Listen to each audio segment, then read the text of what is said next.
Welcome back to another game, and it has been so long since I've said that. I think it's been about a week, and to patch that up, I've already said this numerous times, but for those people who don't have me on Twitter and things like that, my internet hasn't been working for basically until last night. So I haven't been able to upload at all. I haven't even been able to download games, so I don't have any pre-recorded that I can just upload. So that worked out really badly overall. So I hope everyone's not too bad, but we do have the GML going on, so you can always watch them as much as you want, I guess. So that should be good. I don't think I really actually have a lot to say. It's been a week and I've got nothing extra to say. Anyway, let's have a look at the map and who we've got. On the blue, we have number 23 playing as the Huns. And actually, before we go any further, I'm going to say this map is mega random. And if we actually look at the moment, the players started off without a town center each, which is really generally annoying. Just especially when you're not expecting it, you've got the HCCCC thing going on. That's really annoying at the start, so it's really cool. So we're on mega random. If we look, we can actually see there's a nice little island here. Lots of sheep on it, 2 nice gold piles in the middle there. Each player has received 2 gold players from the random gods, but there's also a lot of stone on the map. We've got 3 piles up over here for number 23, and a yellow player, CKF, LoveCheng, the Chinese Kung Fu team, which is quite new actually, considering if we look at all the top kind of clans or teams at the moment. CKF, definitely one of the newest ones up there. Even though they've been around for quite a while, but most of them that are up there have been there for years, essentially. So over here we've got his 1, 2, and 3rd stone over down here, kind of a bit towards his enemy, but nothing too deal. Let's check the scouting for both players, because if we look, there's quite a difference in the score right now, and that generally comes down to the scouting. Right now we've got number 23, he's seen a good chunk of the map. LoveCheng, definitely a bigger chunk of the map here. He's done quite well exploring, actually. He's done a great job, actually. We have seen games of LoveCheng before. He's definitely up there as a good player. So it's going to be interesting to see where we take this one, whether they actually go for the water, if they decide to wall off across here, being the best walling off position, and if they decide to go for anything else. You could even see just a massive ford on this kind of a map, especially from number 23. If he fords right here, to this kind of area here. I know it's really close, but that's what a fort is. It's really going to cut off all these resources here, and that's pretty much that everything Shang has, so that could be really interesting there. Other random things on the map, looks like we've got a stone mine up over here. Quite a few relics along here, actually. If we look, there's a 2nd, 3rd, 4th, and a 5th. 6th one there, 7, 8. Looks 8, 9. Looks like that might be it. 10. I think we've counted that one already. But anyway, lots of relics on this map actually, so it's definitely going to be able to go into late Imperial if they want it to, because, well, there's lots of relics around. That's going to keep the gold just flow good, and that's exactly what you want. And in comes the next ball here. Has he got loom? No loom yet, may as well and not have it. 11 minutes in, no advance, because, well, they had to build their town centers again, which is fair enough. Let's check the exploration again. LoveCheng, I believe he knows his opponent is over here. Just by looking. Yes, he is sending a villager down, actually. Yes, he is walling this section off here. He does know his opponent is over there. Looks like he's about to discover this little middle island here, too, actually. All that, well, number 23 could know right now is that it just could be kind of like a Baltic style of map. And if he doesn't discover this one here before Shang does and doesn't get on it, it's definitely going to be a good late bonus for Shang, because he's going to be able to use that, and his opponent's going to be just going crazy trying to figure out where his opponent's gold's coming from. Currently 20 population for Shang. That dock is up, 3 fishing ships out of there. Hasn't moved on to anything else yet. Looks like he's luring that extra boar in there, so that one there. Looks like over here we are all bored out and going into major wood production there, because of course he is going to start relying on these fishing ships for his food source. And Shang should be doing the same thing, so that looks good. Let's actually check, has he discovered he hasn't seen the gold yet. That's actually quite interesting. That's actually really interesting that he hasn't seen that. He hasn't seen any of this gold here yet. He's going to be kicking himself if he doesn't see any of that till later. That's actually going to be horrible. And I hope he sees it. What about number 23? Advancing now for Shang loves, well, number 23. About to hit the feudal age, actually, and he has no idea this island here exists. Oh, there we go, you should be able to tell now. Alright, here we go. What's he going for? He's going for war galleys. There we go. He's going to be going for a water push. And Shang only having one dock up here. This could be interesting, depending on how Shang decides to take this. If he decides to go for a big push right now, it could be really dangerous. A land push, especially if number 23 is putting too much of his efforts into these galleys.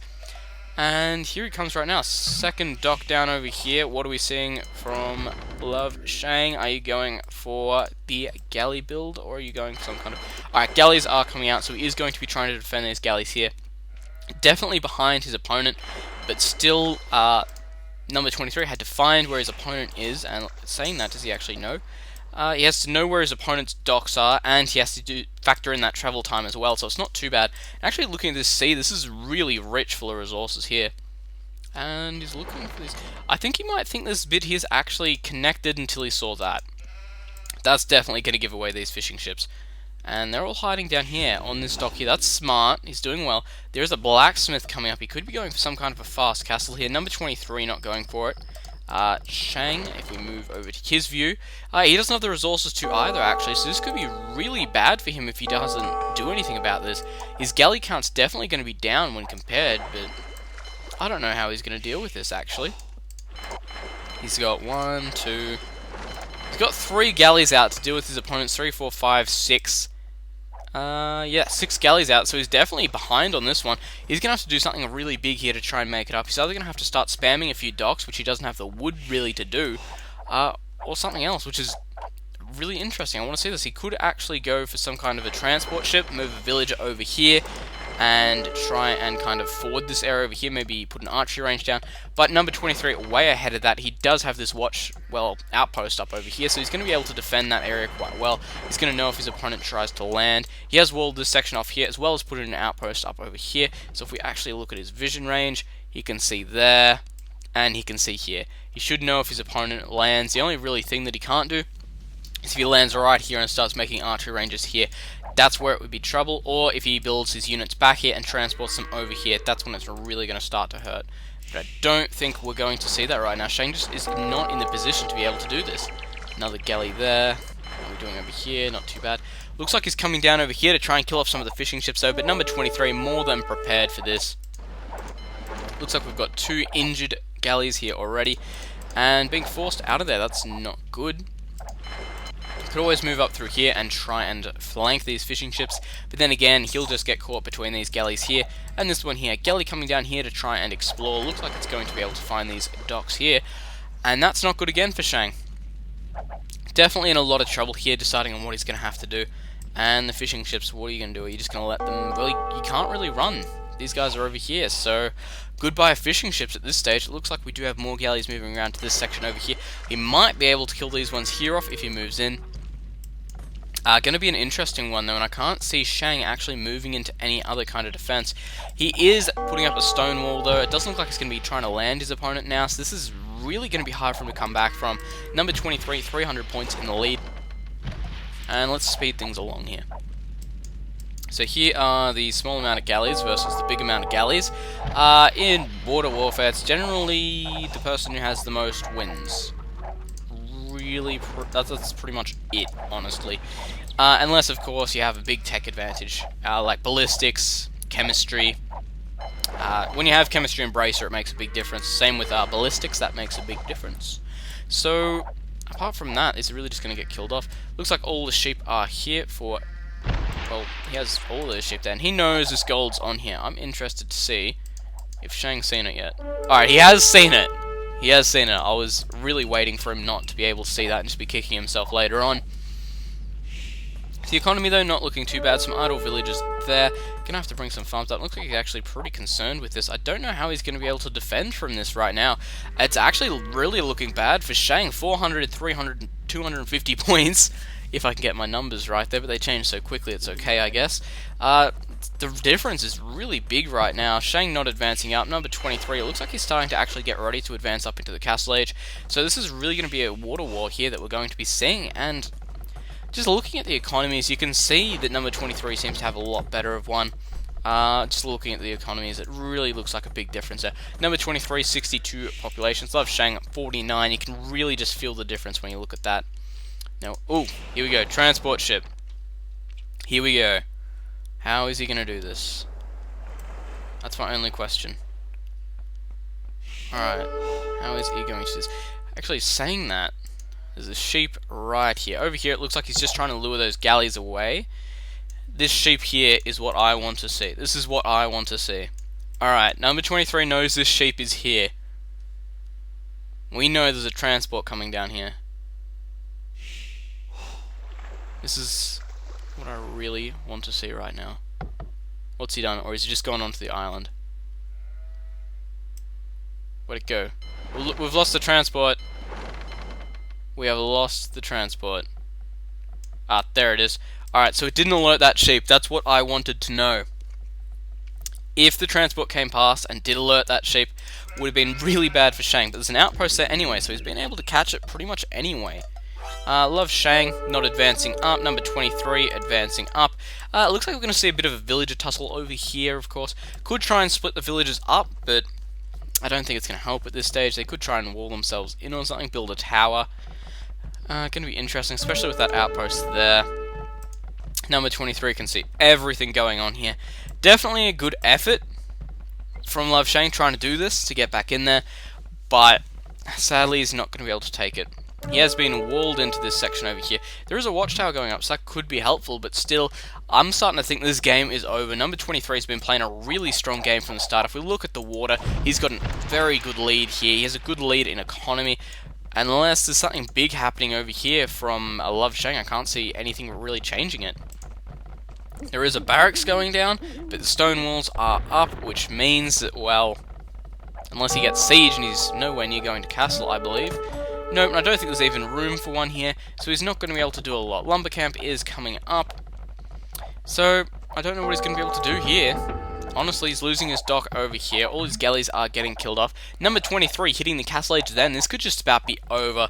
Just such a solid game from number 23 here. I am really impressed. Siege Workshop going up here. Looks like he's going to try and mangonel down these villages, or could go for the battering ram. Galleon upgrade, no doubt. Well, galley.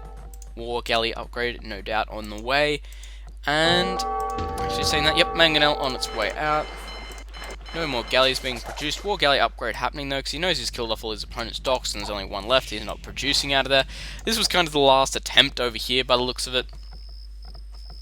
So right now, number 23 just kind of coasting. I think he's pretty happy. Wouldn't be surprised if we see the GG from LoveCheng anytime soon, actually. He's just so far behind right now. It's currently 900 points behind, and the highest score is like 3,200, so you can tell that's a big difference there. And down goes this tower by the looks of it. Mangonel, of course, going to be repaired. And wouldn't be surprised. I'm just pretty much waiting for the GG now from Shang. There's the castle upgrade from him. What are these villagers going to do? Were they spotted? It looks like it was spotted, trying to go across. Another town centre going up over here. Could go for that kind of a boom war kind of thing. Mangonel over here, about to finish up this watchtower. And then, of course, it's going to be able to push in and just take out the rest of these villagers. Probably go to the other side here. Yep, there we go. Town centre going up for Shang. Going to be able to go for that 3 town centre boom. What are we seeing from number 23? He has 2 town centres up. Is there a third? It looks like a third going up over here, so he's going to be able to match him on this. So it's going to be really hard for Shang to come back here. I can't see this going any other way at this stage, unless there's something big from Shang. And that's cheeky there. Really, that is actually a cheeky move. He just moves straight his villagers to the other side. He's just playing games with that mangonel at the moment. 1,200 points difference here. You can definitely tell that Shang is pretty much out. I think at this point, number 23 thinks there might be something weird going on as well. Shang hasn't resigned yet, so he's looking around all this kind of the map. I think he's patrolling some ships about, looking for anything that he could have missed. But yeah, that's an interesting one there. Looks like the monastery is going up, and the lumber camp there is being killed off. And there's actually a relic there. That's kind of cool. I think we missed that one. Well, I missed it going around. Gate coming up over here, and what is the plan? Come on, Shang, what is your plan here? How are you going to do this? He must have some kind of a plan. Looks like he's killing off this barracks here. These villagers have nothing they can do. And being converted, they were just killed off there, so they couldn't be converted. And there must be a plan here. He must be going to be going for some kind of big land push right now. Or he could be trying to get to Imp. If you have a look, LoveCheng, 66 population, compared to number 23 on 113. Big difference there. Outpost actually up right here. This is not a great place to put it because it's going to be immediately sniped. And I'm just really impressed by the play here from number 23. He's done an extremely good job in defending and putting on damage. He put up these outposts so he could just spot if his opponent went for anything tricky. And it's exactly what he did. He caught this little bit of a land over here straight away. And that's probably one of the reasons he's taking this game so well. If he missed that, could have got in here. Some archery rangers came up. Could have been in a lot of trouble if some archers got in here and just destroyed his eco. Because all he really had was this town center and some guys over here. Transport ships being filled up here. Looks like they're going to be going to this main island, well, this gold island over here. Let's have a look. Or he could be trying to land. Let's have a look. Trying to kill off this outpost here. And it looks like this one here will be able to catch them. Hopefully. And seeing that, number 23 on his way up to Imp. Shang could go up to Imp if he wants to, he just doesn't seem to want to. Lots of stables going down. Could be going for paladins, actually. Could be seeing something quite big here, actually. And it looks like the transport ship's going to be coming down over here. Of course, he will have a big advantage here because he will be able to defend from the water. And this could be really interesting, actually. Just depending on which way this decides to flow now. Imperial Age for both players. It looks like number 23 is going over here. So Shang does have a plan. He's really far behind. But if he goes for something like paladins and can just get into his opponent's base and destroy the eco, he's going to be able to do quite a good job. But still saying that, there's a stable coming up over here for number 23. 3 villagers are moving out to the frontier. They are defended by these war galleys, so we can't exactly just run in and try and engage them with villagers. Another stable going up here. Number 23 definitely looking like he's in control right now. Come on, what's the plan? And a siege workshop going up here. Let's check if Shang has seen this. No, not at all. Does number 23 know? No, he doesn't know there's abundance of stables there. So he could move too quickly, could get caught like that, but still, it's going to be really interesting to see how this one plays out from here, honestly. But then again, as soon as Shang, number 23 goes to Imp, he could just give up, actually, because Shang's a bit behind, and when that happens, it could just be over. Alright, here we go. Let's see the reaction. Alright, he hasn't resigned. This is good. Means we should see a bit of a fight. It looks like, though, LoveCheng can see this push coming from over here. He knows there's going to be something coming. Stable should know right now there's going to be units coming in. He is starting to create some knights. This is good. Number 23, have you created anything yet? He's going for Cavalry, and he hasn't guessed that he's been spotted yet. Isn't creating anything. Capram on the way, so we could actually see Shang take this one over here. But it's going to be close, especially if his opponent goes up to Cavalier and he's stuck behind just on Knights. Especially if he doesn't have the upgrades his opponent does, and he's going to be able to get all the way up to that last armor upgrade, the last attack upgrade. He's going to have some perfect Knights ready to go. And looks like this builder here just scouted without knowing it. LoveCheng, Imperial Age, let's check. Is he going for... Well, first of all, we need to go into his view, of course. And Cavalier on the way. How are we doing over here? I hate switching between views like this. Anything? Paladin already on the way. This is looking really bad for Shang right now. Siege Workshop going up here. Would be really handy if we could get a castle up, but I don't know if he has enough stone. No, he does not. Castle around this area here would be absolutely perfect to help defend that eco. But still, these knights are going to be under a lot of pressure to defend here. Especially up against paladins. It's going to be really a tech advantage here. And here comes the Cavalier versus Cavalier. Looks like we are behind in upgrades by a lot. +2 attack and +4 armor now for number 23. Whereas we do have LoveCheng just on the +2 armor. Of course, helping from the edge here. Is he going to bring in the rest of these galleys? He probably should, just to help out. But still, it looks like the numbers are actually going towards number 23 right now. He is still streaming units across from these ones over here. Just that upgrade advantage is really going to help. Paladin should be just about done too, actually. Where is it? Paladin 86. And there's a monk here, by the way, trying to get some converts as well. Saying that, Shang's actually taking this one over here. This is not good for number 23, but that Paladin is about to finish up, and once that happens, all these cavalry here are going to be able to start doing a hell of a lot of damage. Especially with the fact that these war galleys here are able to snipe from the shorelines. It's going to be really damaging to his army. And of course, Captain Rams moving in now. We do have that war galley that gets slowly getting taken out. Paladins, of course, moving in. How are we doing for upgrades? He does have the +4 armor and the +1 attack now. That's going to be extremely helpful because, of course, his opponent already has all his upgrades on his Paladins. And in they come by the look of it. This could be just about it. Is Shang going up for Paladins? Yes, he is. Only 16% though. He's really going to have to hold on here, but there is a lot of Paladins moving in. And of course, as we know, there is a big difference between Cavalier and Paladins. You've got that extra 2 attacks, and an extra 40 hit points, extra 1 pierce armor, which is just absolutely helpful when raiding. So there's just so much difference between the two. This could just about be over. More Cavalier moving in across here. There's the castle to help defend the eco. Absolutely brilliant placement there. Back over here would have probably been nicer, or over here, but he can't because he doesn't have the room. And really right now, his only thing he can do is try and sit under these town centers and do extra damage, get into a position like this where he can kind of just out-micro really, or just kind of run away until Paladin's complete, but I don't think we're going to see that here. Continuing to this, looks like the eco is going to be absolutely wrecked in a few minutes actually. And there we go, LoveCheng actually resigning out there, knowing he doesn't have a lot to do. Didn't see a GG, could have just been in the wrong person's spectator though. Looks like I was. Anyway, that's that game there. Some interesting play there. Number 23 playing a pretty solid game there. So I hope you enjoyed that. It's my first game back, and hopefully we'll be back to about a video a day, unless my internet craps out again. So thanks for watching, and thanks for not abusing me or anything because there's been no videos. Cheers, I'll catch us later.